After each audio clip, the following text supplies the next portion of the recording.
Okay, do I have the ability to share screen, Shmuel? Yeah, I can just give you that ability. That should work. Great. Okay, so we discussed, I think, an important topic tonight, which is what status could secular ethics have from a religious perspective?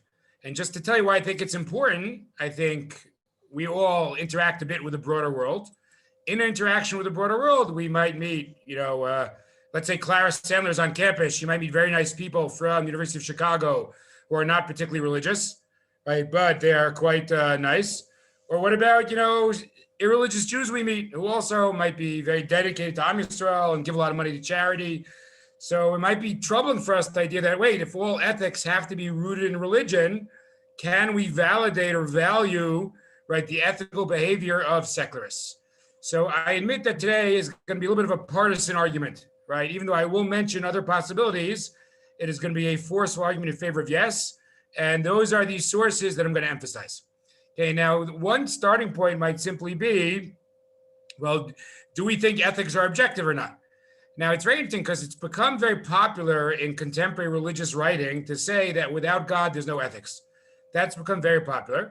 And in some ways, I understand it. It's like this great argument for religion in our skeptical age. Either you have God or ethics are free for all. I would just point out that it's actually not the mainstream position in our tradition. Okay, if you're curious, I've written about this. Certainly in the Middle Ages, the normative position was that there's an independent ethic that people are just supposed to know. Not because they got a revelation, just a human being is supposed to know not to kill, not to steal, not to hurt people, to be benevolent, etc. So I just want to show you one example of that. So let's go to Breshit. It's really a good place to start. So people in Breshit, notice they're punished for their ethical failures, right? Cain is punished for killing Hevel, and Dor HaMabul is punished for engaging in Hamas. Now, I realize one could say, well, there must have been a revelation, even if it's not told. Meaning maybe Adam Arishon got a revelation that said there are 7 Noahide laws, and he passed it down, and everyone's supposed to know that. So I admit it's a possibility. I want to be as honest as possible, but we're certainly not told that in Chumash. We're not told that. So let's go to the Ramban. I think one can honestly say the Ramban was a pretty frum fellow. Let's have the Ramban in source 1. Hamas. So what is this Hamas that caused us to Dor HaMabul to be destroyed?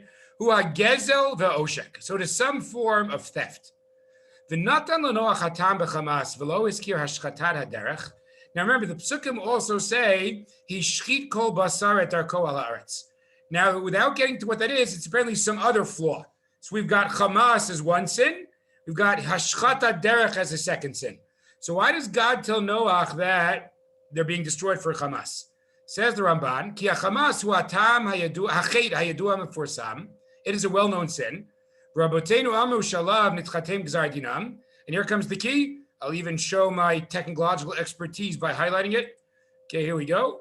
V'atam mifnei shu mitzvah muskelet. It is a known mitzvah from the Seichel. And look at these next 6 words, guys. Ein lem but sorech lenavi mazhir. One does not need a prophet to caution you. I mean, apparently a human being is supposed to know not to engage in Hamas. Not because God came down and told him, not because there was a prophetic message. This is just something a human being is supposed to know. So I think the Ramban is pretty clear, right? He does not take the position that, oh, the whole generation was liable because God had told them, or had told Adam that Noach was. They're liable because you don't need a Navi for this. Okay, so obviously if one starts from that, it is much easier to argue that secular ethics have value. Okay, so that's my starting point. A, the Shita of the Ramban, which I actually think is the mainstream Jewish position, which is that we do have a certain belief in human ethical reasoning beyond divine command. Okay, let's move on now from Psukim and Chumash to Chazal. And I think we could find similar trends in Chazal also. Although, again, I will try to be as honest as possible. I will admit that they're not all a complete proof. Okay, let's look at source number 2. Now, this is a source I like to teach in another context. Okay, sorry, I can't resist for 1 second. Dan Barth, how come you're taking a break from Yekish Minhagim to discuss secular ethics? I think I'll get back to it this afternoon, but I think this was a nice break. Okay, great. Good to hear. Okay, here we go. So there's a whole other share I give about why Chazal had it out for Esav. But let's not discuss that right now. But there's Gemara Baba Batra that kind of piles on Esav. Rabbi Yochanan, Chamesh Averot Avro Torah Shabbos Yom. The claim is on the day when he sold the Bechorah to Yaakov, he violated 5 sins. What did Esav do? Ba al Nara Murasa. He had relations with a betrothed woman. Haragat Nefesh, he killed somebody. Kafar Bikar, he denied God. Kafar B'tchira Meitim, he denied the resurrection. Vishat et ha-Bechorah, and he rejected the Bechorah. Now, something I always find a little bit humorous when I read this Gemara is the Gemara brings drashot to prove 4 of the 5. Now, I have to admit, some of the drashot are really not very convincing.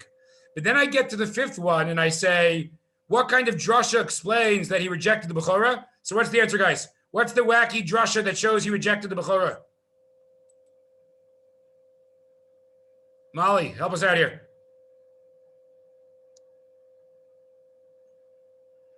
Guys, I have good news. You don't need a wacky drasha. Why do you need a wacky drasha? Because that's what the psukim say, right? Vayives Esav et ha-Bechorah, right? One does not need to make a gzeira shava or anything like that. It's just shot in the pasuk. But in any case, the Gemara says that Esav did those 5 things. Now, Tosfot in source 3 is very interesting because Tosfot starts extremely halachically. Now, let's think for a second, guys. We said that the first sin was being with a Nara Murasa. Now, we know in Judaism that when you get married, there are 2 stages, right? There's the Erusin stage and then the Nesuin stage. Erusin is also called Kiddushin. Now, it's a mistake to translate Erusin as engaged because when you're engaged in halacha, it has no status whatsoever. Just to give you an example, if between Erusin and Nesuin, a couple decided they were wrong for each other, they would need a get. They would need to get divorced. If anyone broke an engagement, you don't need a get. So Tosfos has a very technical question. Tosfos says, what if non-Jewish marriage in halacha doesn't have 2 stages? There's no such thing as, so think about it. Then there's no such thing as being a Nara Hamurasa. Haven't got that? Again, for Jews, there would be 2 stages. There'd be Erusin and then Nesuin. So you could have relations with a girl after Erusin. That would be a terrible thing to do. But what about the fact that this does not happen for non-Jews? Says Tosfos,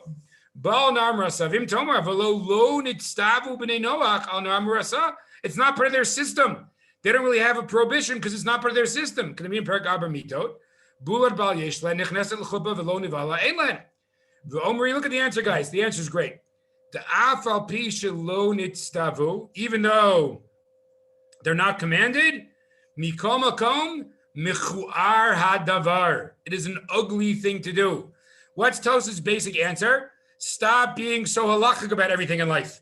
Whether or not there's a formal prohibition, right, to if someone in a non-Jewish society is betrothed to a man, it would be a terrible thing to try to break that up, to try to be with her. Whether or not it is formally prohibited, it is ugly. Now, Tosfos makes a very clever move. Let's see if any of you get it. Guys, no one look at it in Tosfos. Can anyone prove in the Gemara that not everything in this Gemara is a formal prohibition? In the 5 sins. Are all 5 sins formal prohibitions? What would you say? Which one is obviously not a formal prohibition? Rejecting Tchiyat HaMeitim. Okay, you might say that that's true. You're right. It's a good point. Tosfos goes with a different one, guys. What does Tosfos go with? Well, what's the 5th sin he did? He degraded the Bechorah. What prohibition is that exactly not to degrade the Bechorah? There's no such prohibition, but it's not something a religious person should do. It's not something a decent person should do. So I would say, again, guys, I wouldn't say it's an absolute proof, but I think this attitude also is there are ethical judgments that are beyond halacha, right? So if Ramban tells us that you're supposed to know not to be involved in Hamas, here Tosfos says whether or not formally there is a category of Nara Murasa in a non-Jewish environment, right? It is a very ugly thing to do, and we can fault Esav for doing so. Okay, everybody good so far? Okay, so I think, again, we'll have to suffice with this because I don't want this to be the whole shiur, but I think there are enough sources that recognize an ethic beyond divine command. And at that point, it'd be much easier to say an irreligious Jew who is ethical or a non-Jew who is ethical is, in our view, doing something extremely positive. Okay, let's go on to number 4. Okay, so this is a very, very famous Gemara about Kibbud Avim. Now, it's very interesting that if we look at the paradigms of Kibbud Avim in our tradition, they actually are not, they're kind of all surprising. Okay, this will be great, guys. You know, if I begin sharing Yeshiva now, I would say get this down. It's going to be on the final. But let's say it anyway. Don't worry. Those of you who are guests, there won't be any final. Don't worry. Okay, but let me ask you a question, guys. Who is a paradigm of kibbud av v'em in our tradition? Who, if you had to pick two people, who's a paradigm of kibbud av v'em? Esav. Esav for sure. Okay, maybe we'll see the other side of Esav, that he's a paradigm of kibbud av v'em. And who else? Okay, who's the famous non-Jew who's a paradigm of kibbud av v'em? And remember? All right, we're going to start this story. I bet you've all learned this story. Okay, here we go. Hannah Vorsheimer, where do you go to college? Barnard. Okay, but you're at home, right? I am at home, yeah. Where's home? Great Neck, Long Island. Daniel Seligson, where do you go to college? Columbia? Where are you hanging out? I think you're on mute. Connecticut. Connecticut. Stanford? Yep. Okay, great. Okay, let's go to my Kiddushin. Here we go. See, guys, I couldn't hold myself back. I had to say hello. Amar Yidom Shmuel, Shalu Reb Elazar, Ad Heichlan Kibbud av v'em. How far does Kibbud av v'em go? Amar Lem Suru Ma Asa Ovid Kolchav Echad La'aviv Ba'Ashkelon. Famous non-Jew who was very respectful of his father in Ashkelon. The Dama ben Natina Shemo. Does it ring a bell now, guys? The other famous paradigm of Kibbud av v'em in our tradition is a man named Dama ben Natina. But notice, he wasn't even Jewish. Now, I'm going to, in the interest of time, I'll just summarize the story. Some of you could read through it. Right, there was the Chazal desperately needed an ephod for the Kohen Gadol, and this fellow had it, but the key was under his father, and his father was sleeping. He didn't want to wake up his dad, so he was willing to pass up on the money because he just refused to wake up his dad. So look what it says a little bit later. He becomes this paradigm of kibbud av v'em. It says l'shana ha'acheret, the next year, Natan HaKadosh Baruch Hu scharo, God gave him his reward. What was his reward? Shenodolo para aduma bedro. A red heifer was born. And again, the Chachamim very much wanted the red heifer. So instead of having to pay a lot for the ephod, now they would pay him for the paraduma. Now I have to admit, guys, there's something I've been wondering about for years. You know I like Agadah, and I like Agadic symbolism. I don't have an answer to this, but if anyone has an answer, you have to email me immediately. Okay? Why was paraduma symbolically the right reward? That's quite interesting, right? He does a great act of kibbud av v'em, and somehow is deserving a reward. Presumably God could have thought of 3 million ways to reward this fellow. So it's interesting to me that paraduma is picked as the method of reward. Okay, in any case, let's see what we could derive from this Gemara. And here I'm going to be a little bit honest. I'm not sure it's a proof for us, but kibbud av v'em is certainly not one of the Noachide laws, right? But what do we see here? Clearly they are valued for engaging in kibbud av v'em. Whether kibbud av v'em is one of the 7 Noachide laws, it's obviously a value. However, there might be something else going on. Because what did the Gemara say at the end? If you get such a reward when you're Eino Mitzuva V'oseh, Mitzuva V'oseh Alachad Kama V'kama. And the famous quote, that it's better to be Mitzuva V'oseh. So notice, we do give credit to non-Jewish performance of kibbud av v'em, but the Gemara phrases it as Eino Mitzuva V'oseh. Now, why am I making a big deal out of this? Because I think one can argue this might not be coming from a secular ethic. This could be coming from smack within our tradition. And now I'm going to show you a really surprising Rambam. I bet, I shouldn't say that because we have a knowledgeable crew here, but probably most of you never heard of this Rambam. This is an amazing Rambam. Look at the Rambam in source 5, right? The Rambam in Hilchot Melachim, his last book of halachot in the Mishnah Torah, that's where he discusses Noachide laws. Let's see what he says here. Okay, here we go. If anybody knew this Rambam ahead of time, Serena Bain is going to make you a deli roll. It's very exciting. Okay, here we go. Let's see source 5. Okay, Ben Noach sheratza lasot mitzvah mishar mitzvot haTorah kedei lekabel schar. This is remarkable. Let's say there's 7 Noachide laws. What if a Noachide is attracted to one of the other mitzvot? What if a Noachide says, I want to give tzedakah, or I want to, not wear shatnez? What's the din? Says the Rambam, Ein monino to lasotel kilchata. We don't hold him back. He could do it. Pretty remarkable. Now, before you get caught up, guys, there are 2 things the Ram discussed which might be limited. He discussed Shabbos, maybe non-Jews can't keep Shabbos, and certain aspects of Talmud Torah. So I do want to get all the facts, but after he says that, he says they want to keep another mitzvah, they can. Now look at his example. It's pretty remarkable. Vim hevi ola. Let's see what's the bigger carbon ola. Mekablan mimenu. He could bring a carbon. Non-Jews could send carbon out. Now, granted, not the full range of carbon out. He doesn't say shlamem or chatat, but he could bring an ola. Natan staka. If they want to give staka, mekablan mimenu. So maybe the Rambam has a concept of non-Jews being within the halachic system, just being Einu Mitzuva V'oseh. But they could choose, think about it. Again, obviously I'm not comparing, women and non-Jews, but just like women could sit in a sukkah and women could take a lulav, right, and get credit as Einu Mitzuva V'oseh. So for the Rambam, it seems like that's true about non-Jews also, right? They might not be commanded in Kibbut Avim, but they could choose to take it on, right? So that's pretty remarkable. So again, here we have a little bit of an expansion. Actually, not a little bit. We have a major expansion. Non-Jews could be part of almost the totality of the halachic universe. But I wouldn't say so much this is a proof for sexual ethic, because as I said, we could view this as within the system. I mean, the system is all these mitzvot, and non-Jews are Einu Mitzuva V'oseh regarding most of these mitzvot. If you're curious, guys, again, just in the interest of honesty, I just want to point out the Radvaz tries to limit it in source 6. Says the Radvaz, Umikom Makom b'mitzvot shetzrichim kedusha v'tara, going tefillin, sefer Torah mezuzah, ani chochech lachmir. Like maybe if a non-Jew says, I'd like to put on tefillin, we would say no. Because tefillin, we're very nervous about how we wear tefillin, right? Even, Jewish men today don't wear it all day. They just wear it for shachris. So maybe there's a sense that we wouldn't take a chance on something like that. But that with that caveat in mind, we do seem to have a major expansion. Although, again, I'll emphasize that could be within the system. Okay, everybody good so far? Okay. Now we're going to get to one source that might seem to cause us trouble. Let's go to source 8. We'll leave out 7 for now. Again, what have we established thus far? I tried to establish in the beginning that traditional sources recognize an independent ethic, and therefore there could be value to secular ethics. And then we saw a different model where it's coming from within the system, but within the system, non-Jews could be Einu Mitzuva V'oseh. By the way, I still think the second model would be helpful, because somebody could be really minimalist and say, we don't value non-Jews Kibbut Avim. After all, Kibbut, honoring parents is not one of the Noachide laws. But after you read that Gemara Kiddushin, you can't possibly say such a thing. Gemara Kiddushin clearly says Dam ben Atina is a role model, and he gets rewarded for it.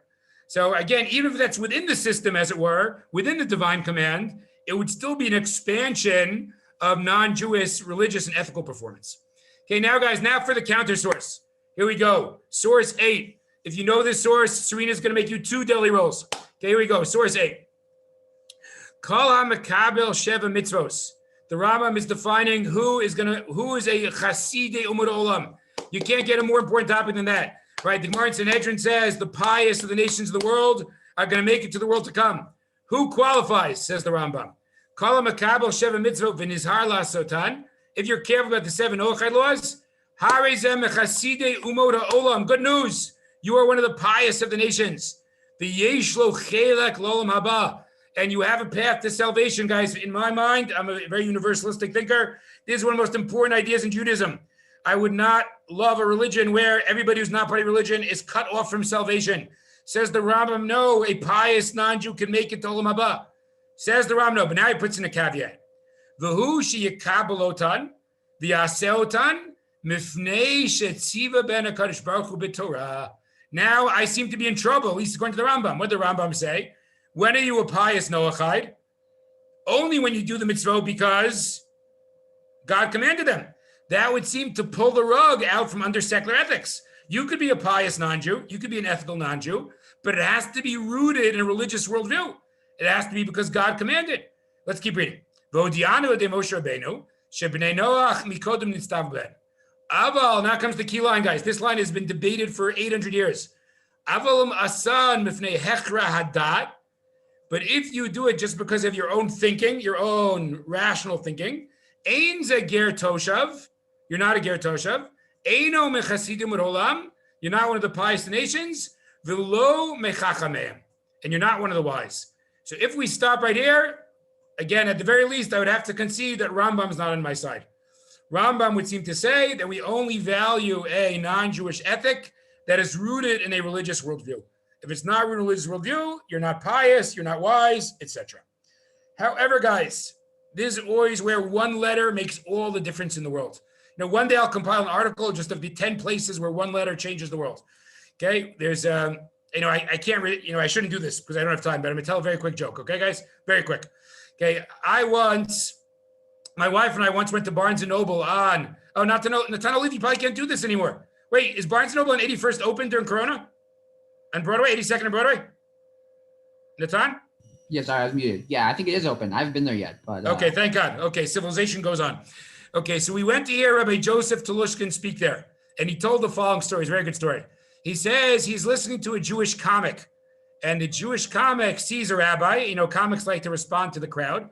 So he says, hey, Rabbi, you know, I'm also Jewish. In fact, every Friday night, my father used to say the Kaddish.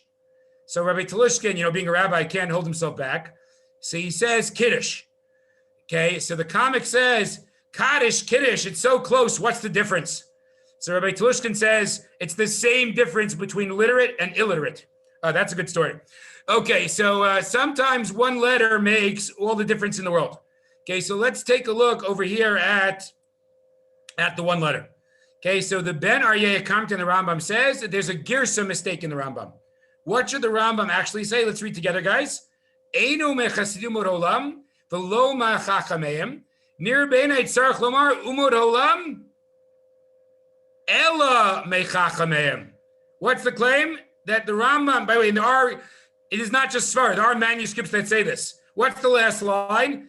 Einu mechasim olam, we have v'lo mechachameim. But that's one letter mistake. What if that vav was an aleph? It should read Einu mechasim olam ela mechachameim. Does everyone see that would be a game changer? Right? If I have our current girsa, what's the Rambam saying? That there's no positive valuation of such a person. Right? If it's not rooted in God, you're not pious and you're not wise. But if you have the Ben Aryeh's girsa, what's the Rambam saying?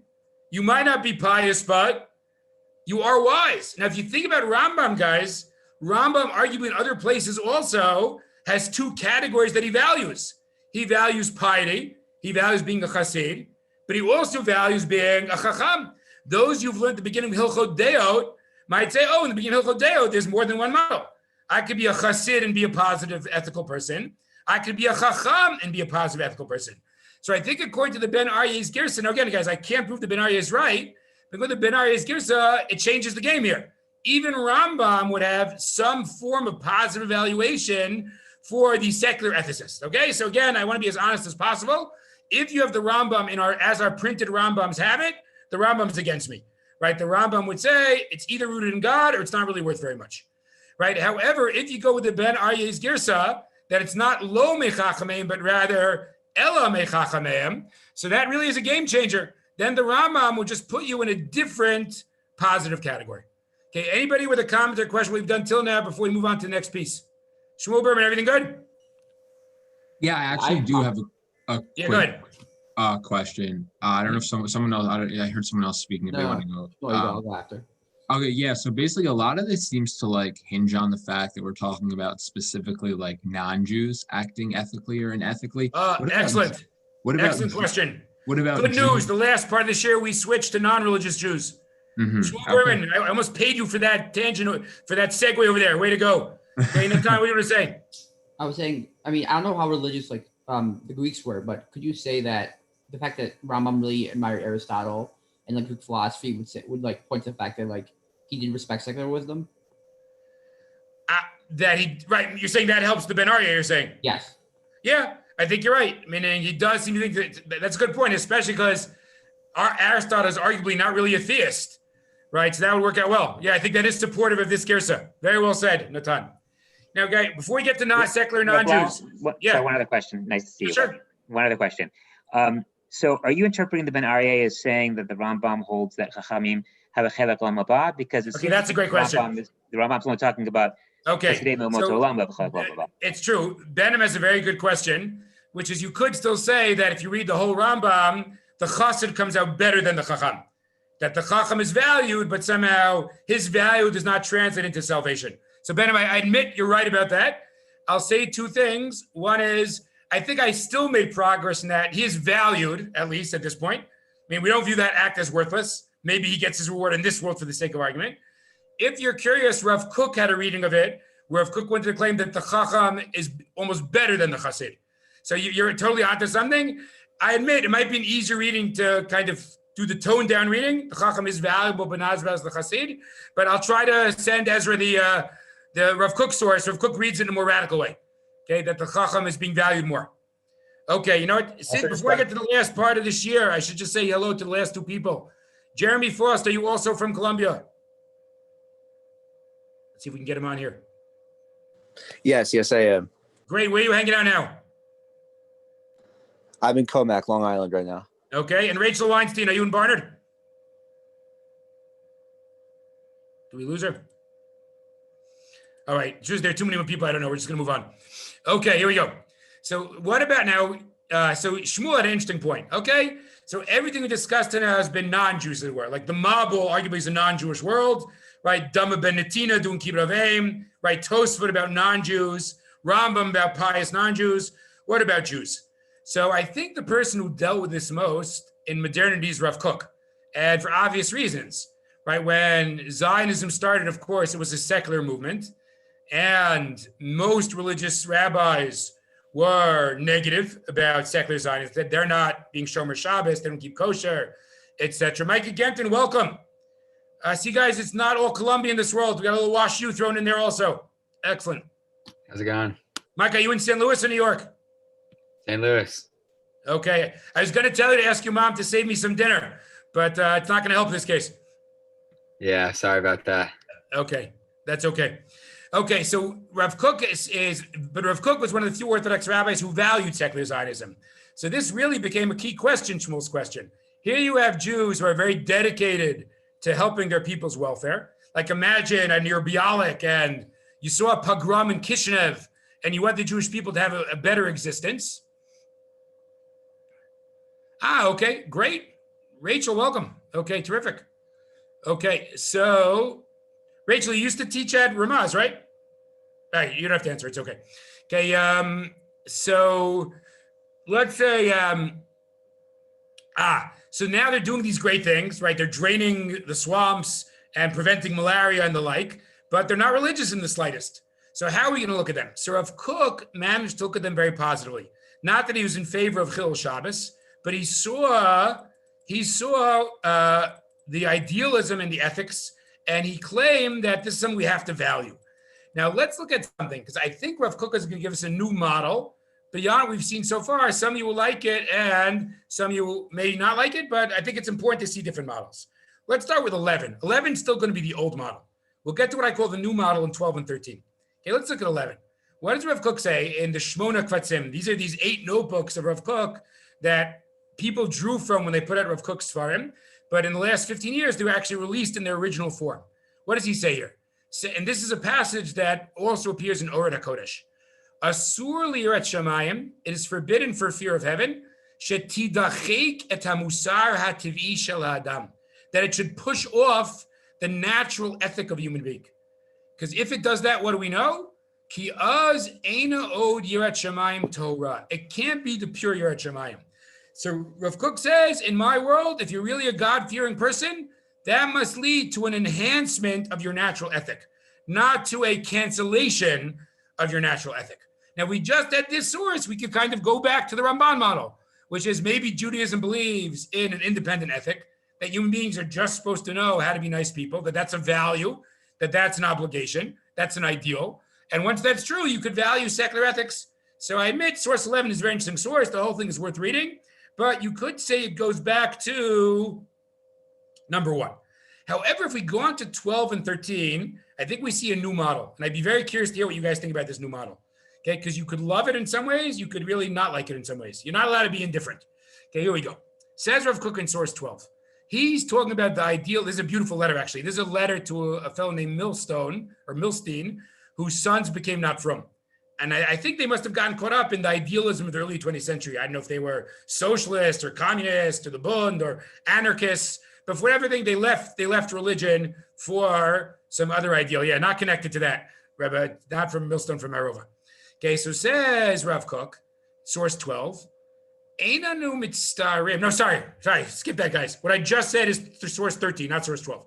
Okay, source 13 is this Rabbi Millstone. Okay, source 12 is the letter to somebody else. But let's look at 12. It's going to set up 13. Einanu mitztarim, we're not troubled. Im tuchal ezet chuna shel tzedek chevruti libanot. If any characteristic of social justice, right, tzedek chevruti is built, below shum nitzot, without a spark, shel haskara elokut, of mentioning God. Now, this is exactly what Kook's facing, right? He has all these social justice movements. Let's say you're a socialist in 1922, And like nowadays, we've seen that communism doesn't work. But at the time, you thought this is going to perfect humanity. This is going to alleviate human suffering. But they don't mention God at all. They're against God. Says Rav Kook, why are we not bothered by this? Because we know the very aspiration for justice, in whatever form it takes, it itself, is the most illuminating divine influence. What is Rav Kook saying here, guys? So I don't think this is semantics. I would change the formulation. What have we said till now? I've tried to show models that would value a secular ethic. I've tried to claim that according to the Ramban, we should value secular ethics. Guys, how would you sharply formulate what Rav Kook would say? Rav Kook would say it's not that we're valuing secular ethics, but rather we view any striving for justice as a religious endeavor, right? It doesn't matter whether you use the word God or not, right? You're religious whether you like it or not. You're religious whether you know it or not. That's what it means to be a religious person. So I admit you could say, I don't think it's semantics. There's a real, sometimes formulations really matter. You could say we value secular ethics. Rav Kook says, no, actually, we don't value secular ethics, but anybody involved in trying to alleviate the suffering of humanity and be involved in the pursuit of justice, whether they know it or not, they're a religious person. Now, I'll tell you guys why I said some of you might like this, some of you might like this. Some people, I'm very curious, actually, if you have thoughts about this. Some people thought that Rav Kook, I'm trying to figure out which word to use. I need a different word. Maybe Benham, you'll come with a good word. I was going to say patronizing, but I'm not sure it's patronizing. Okay, that Rav Kook is being unfair because he's kind of like telling the other person what he's doing, right? I think somebody once called it cultural imperialism, right? You think you're secular? Guess what? You're not. I say you're religious. So some people object to that formulation, but I'm not sure that's such a problem. Rav Kook could say, okay, you could think whatever you want. I'm not telling you to think differently, but in my mind, right, someone pursuing with great passion a cause of justice, in my mind, they're a religious person. So maybe, again, I'm a little torn how to go with this. Would you say to Rav Kook that that's unfair? Like, I get to define the other guy. I get to define him as religious no matter what he or she thinks. Or would you say Rav Kook would just say, look, that's the way I think about the world. What do you want from me? I think that if anybody has strong feelings, I'd like to hear it. Is this like a problem of, cultural imperialism or the like? Or is this totally legitimate? But I do think we now have another model. So I think at this point, we almost have three models, which I'll go over shortly, about how to give value to secular ethic. And the last one is to claim it's not secular. Rav Kook is pretty clear here. He says the very aspiration for justice, whatever form it takes, it itself is divine illumination. Okay, great. Let us now go to the last source of the day, to source 13. And this, as you recall, guys, this was the letter to this Rabbi Millstone. I have to remember if it's Milstein or Millstone, whose sons went off the derech. It's a very, very beautiful letter. Everyone should read it. But just one thing, guys, I know it's frustrating because Rav Kook is such a beautiful person and writer, and then his stuff is so difficult to read. We do have more things in translation these days. In particular, I have to give credit to two people. There's a conservative rabbi named Ben Zion Boxer, who did two excellent collections. Could be Shmuel Berman's going to get one right now as we speak. Okay, either that or he went for a snack. We're not sure. Okay, and in terms of the letters, there's a fellow named Tzvi Feldman who, there it is. Is that the, very good. Shmuel Berman, you're a serious guy. Everyone should buy that if you want it in English. Tzvi Feldman did a great job translating like 30 important letters. Okay, I bet if you went through the Cohen study in the back there behind Rabbi Cohen Ilan, it's there somewhere, assuming they could find it. I see he's pointing to where it is right now as we speak. Okay, excellent. Guys, I love it when the Cohens come this year because I love seeing their library in the background. Okay, Micah Genton, your background's a bit boring there. I have a picture of the Kotel at Birkas Kohanim. That's not okay. good. Not bad. But it doesn't hold a candle to the Cohens. Okay, let's go to source 13. Okay, so what is Rav Kook going to say to calm down? Okay, to calm down this fellow. He says, "Kol ikar mashiachol harisha litfos otam belibam." How did the wickedness, right? This like atheistic socialism, how did it grab them? How did communism get them? Hu gam kein mitzad netiatama pnimit letov v'lachesed. Because your sons are searching for goodness. Meaning, Rav Kook is not a believer in communism. He said, how did communism entrap them? Not because it promised, hamburgers and steak and, pretty women and handsome men. No, it got them through goodness. Al kain kasher itzia lifneim et rov ha'avel hanase besidri hamdinot. When it showed them the iniquity, right, the lack of equality in our world, We have the has and the have-nots, and the have-nots are often mistreated terribly. Lefi hashkafatam, nasu lelochamim baraklal. What did they become? Fighters for the people. Now Rav Kook's not in favor. He says, "Afal pi shem to'im bezel lagamrei mitzadei tzadim." They're mistaken, right? They're not really. He doesn't think communism is really going to make the world a better place. Mikomakom, says Rav Kook. Here we go. I efshar li damod otam. You couldn't possibly compare them. L'rishaim ha'ochim rak achrei tavatam habeimit. To wicked who are just being driven after their animalistic desire. The ein shum matara shel yosher. Without any goal of justice or uprightness or integrity. I think this is a beautiful passage. Rav Kook is saying not all people who drop Judaism should be treated the same way, okay? Because some people drop it just because of laziness, right? Just because they want to get ahead. Now again, let's not say that they're evil necessarily, but how you can't view that as such a positive thing. Let's say someone says, oh, my ticket to being wealthy and famous is if I just drop Judaism. So I'm going to change my name from Goldberg to O'Brien. Right? So it's hard to have tremendous amount of respect for that, right? For someone who does it for that reason. But someone who said, like, I see the world suffering and I think communism is going to alleviate human suffering, that is very different than just desire to get ahead materially. How could you compare the two things? Now, wouldn't you say, guys, that the two of all these Rav Kook pieces are related? If someone said that ethics outside of Judaism had no value, you probably wouldn't write this letter 13.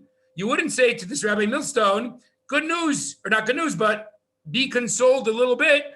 Your kids were driven by the pursuit of justice. They were not driven by just selfish desire, right? But if you think there is value to that, so then that makes sense. So I think this could impact greatly.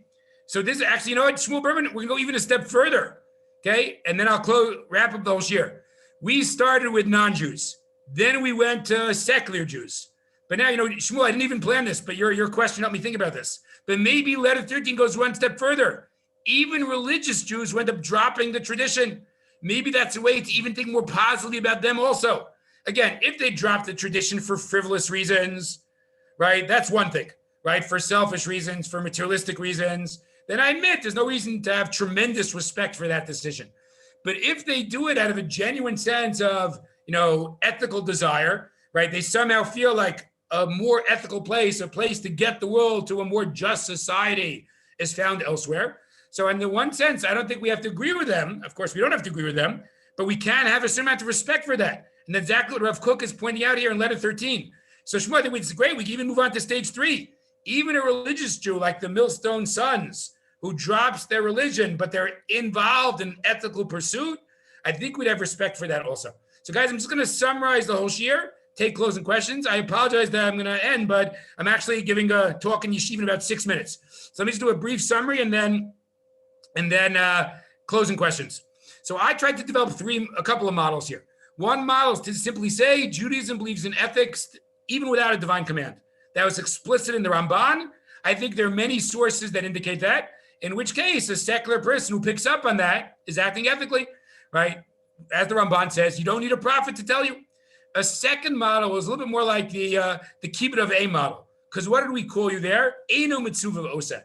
So I think you could say in that model, it's still coming from within a religious framework. It's just that non-Jews are encouraged to develop much further. So non-Jews can get stuck on, non-Jews can do kibbut of aim, they can do all those ethical mitzvot and get credit as eino mitzuva osa. Granted, it's not as dramatic as the Ramban. It's not necessarily admitting there's a secular ethic. It's saying that within the Jewish framework, non-Jews could be encouraged much more than you might think, much more than the 7 Noachide was. Okay, that was my second model. We had the Rambam, that might be a problem for that.